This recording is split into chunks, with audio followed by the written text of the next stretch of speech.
Welcome to Podcast of Faith. I'm here with wonderful, amazing. Okay, Gracia, you have to tell us a little bit of who you are because I know you are, but I'm Gracia Normando Jones. My grandmother is the granddaughter of Joseph and Emma through my mother. My mother is the youngest of 4 children, and my grandmother was the youngest of 9 of Alexander Hale Smith's children. And Alexander was the 3rd of the 4 sons that survived of Emma's children that were born to her. She had altogether 9 babies. And how many survived? Like 4 boys. She raised 4 boys. And they adopted the Murdoch twins. And Joseph was sick and died after the prophet was tarred and feathered. The little boy was dragged out into the cold night when he had the measles. So he died a few days later. Oh, that's his son. Oh, that one I don't think I know of. Yeah. Story. Yeah, I went through a lot, but you're also such a strong and faithful and wonderful member. You tell us, you shared your testimony, and can you share a little bit about your testimony about joining the church? Because I remember you said something about the Book of Mormon.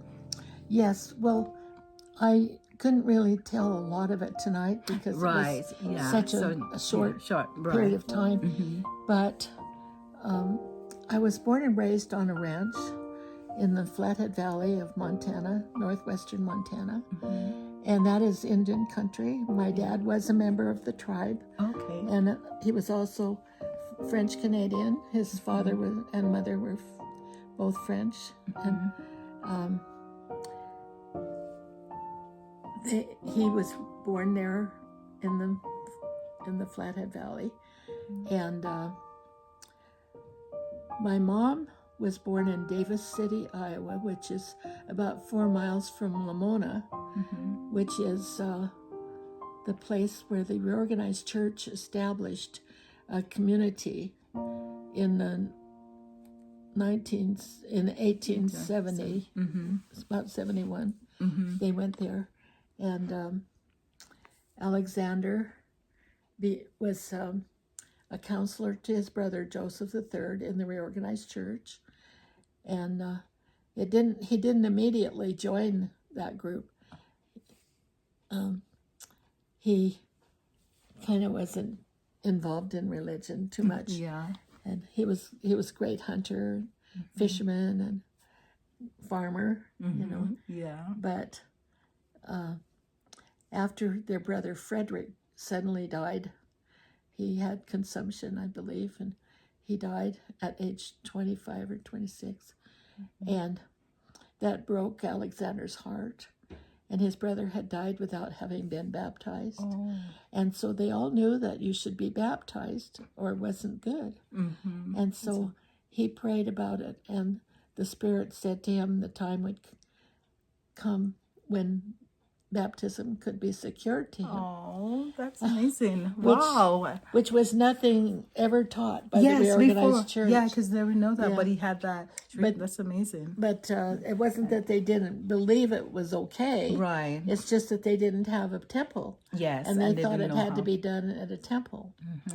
Well, Alexander was comforted by that and accepted baptism with his brother in the reorganized church.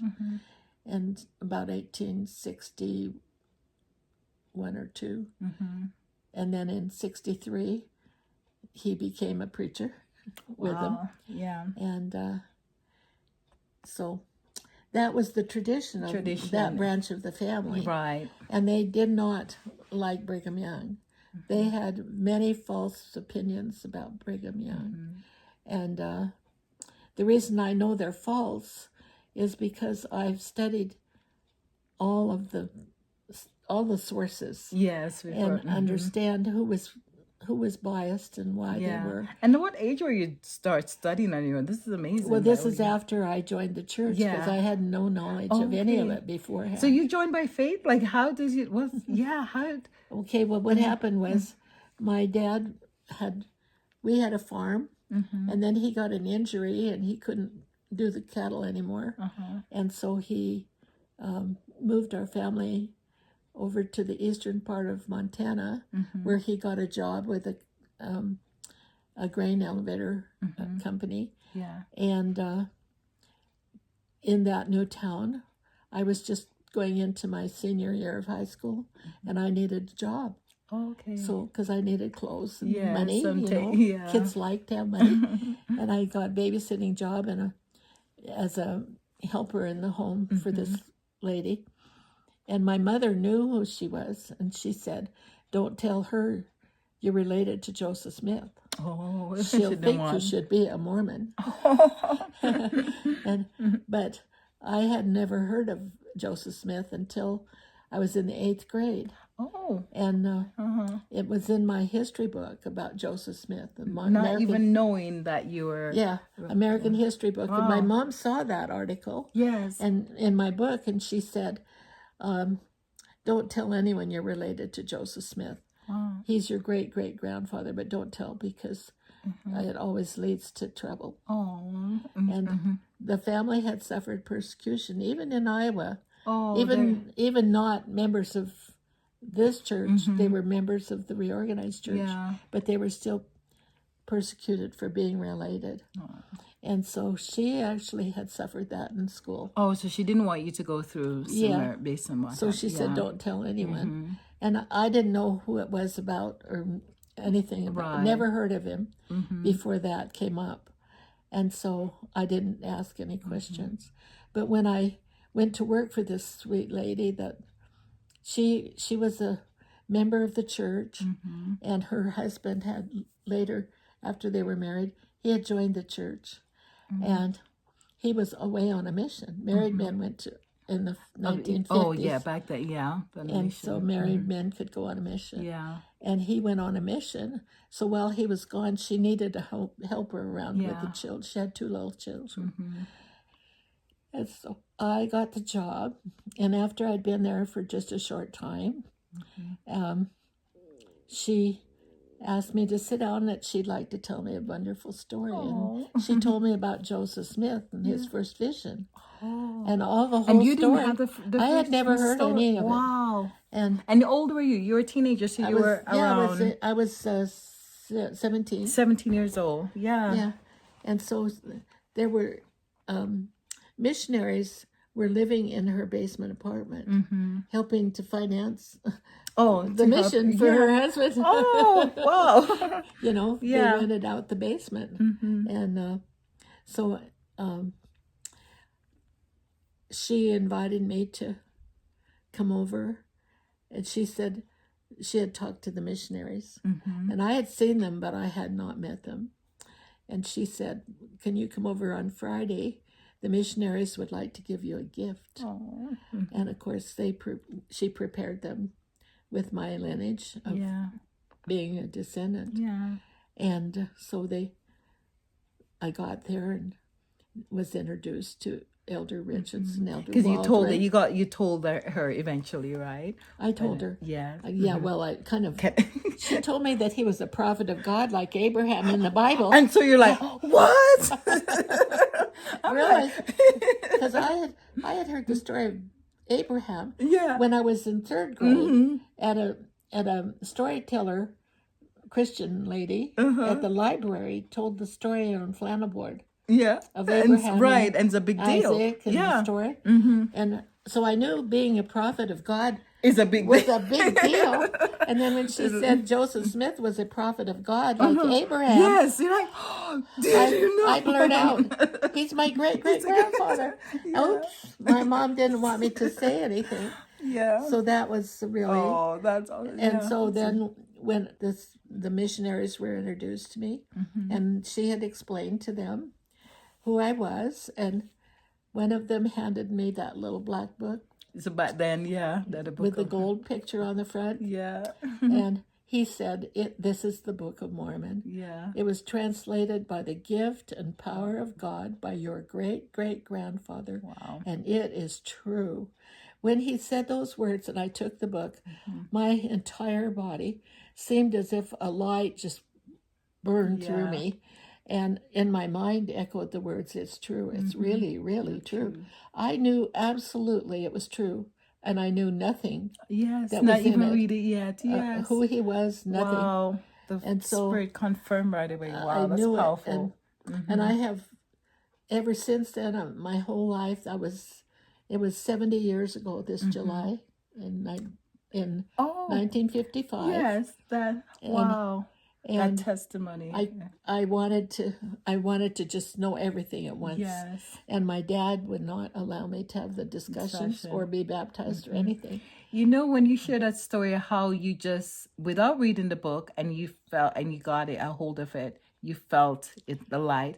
So Emma, your great, right, grandmother. Remember the story? Right? You know clearly than me, but with Joseph Smith, she never saw the golden plates, but just covered Felt and them felt them through the cloth. through the cloth and had a testimony that this is definitely right, a word of God. Just not even, and you know, showing the type of person she have, and just like you, the faith, because she could have like, oh, Joseph Smith, how, you know, If you I have can't everybody see him, I won't believe exactly, it. Yeah. and how comes they come and you know the other like maybe you know those who work with him, Joseph Smith, in translation, she'd be like, why not me? Never, right? How humble, how faithful, faith, a strong faith that she has, like just to touch it without seeing it. I think that's amazing. And then your story, I think it's so much like that. It's just amazing. It was a marvelous moment. And I have never doubted for 1 second since. And I've had to look and learn from everything, just like everyone else. Yes. And I have diligently searched and learned the life of Joseph and Emma. And I've traveled all over country looking for their family and making friends with their family, their descendants. And I did, when I set out, I really wanted to convert them to our church, because our church is true, Right, and but nobody else is true. But I have learned over the years that is not the Christ, the whole purpose. I mean, yes, we're happy if they join. Right, but on their term and on their will, and we have some who have joined. Yes. 260 are on the rolls of the church. And we've had 17 missionaries, full-time missionaries. Yes. Yes. And but it's kind of like on their own, right? The Spirit, like how the Spirit testified to you. So that's another thing, and that's what Christ did. I remember in the scriptures, I think the apostle, they were saying, "Look, they're going and they're preaching, but they're not following us." And Christ said, I think he reprimanded. And it's like, if they're going and they're sharing about if Christ, they're doing good, yes, and that's what I would like you to, as we close, to bear your testimony about that, because we all God's children, and I am a convert too. A convert, as I said, we all need to be converted. But I also was reading the scriptures around 17, 16 years old, asking question, you know, about baptism by immersion. Why can family be together forever? And then the missionaries told me about the temple and all these things. And when I joined the church, I read the Book of Mormon. I knew, I felt it so strongly that this is Christ's church restored. Same feeling. Yeah, but everyone, you know, have to come to know they're on their own, and we're not here to force, because God never force anyone. You know, it's with love, and you if they want to study, they can learn that. But how would you, if those are searching or want to learn more, what's your advice to them about the Church of Jesus Christ of Latter-day Saints? What's your testimony? Or well, I would say, don't go on internet and look for anything. Go and find someone who actually is in the church and lives it and loves it and believes it, and then ask them, because there are so many information, false rumors and stories that are misleading and wrong, and so and those are out there first, almost always first, for you to have. And I was fortunate I didn't have any access to any of that. Yes, but I did have relatives who considered Brigham Young a really evil man because of their false beliefs that for came to pass them. on, yeah. And that was because the rumor was that Brigham and the brethren had actually set up for Joseph to be killed, and which they did not. They loved him. And one of the reasons that they were out of the city at the time that this happened was that if they had been there, Joseph never would have been allowed to go to Carthage, or they would have all died in a bloodbath before they let him be taken. Yeah. And it was actually necessary for him and Hiram to seal their testimonies in that way. It wasn't something they wanted, but they knew it was coming. Yeah. And that's something I have understood and learned through my studies of their writings and their things people have said they said, until when you hear that he said, "I go like a lamb to the slaughter." Oh, Doctor. But I am am void of offense toward any man. Isaiah 53. Yeah, that's a powerful one. Yeah.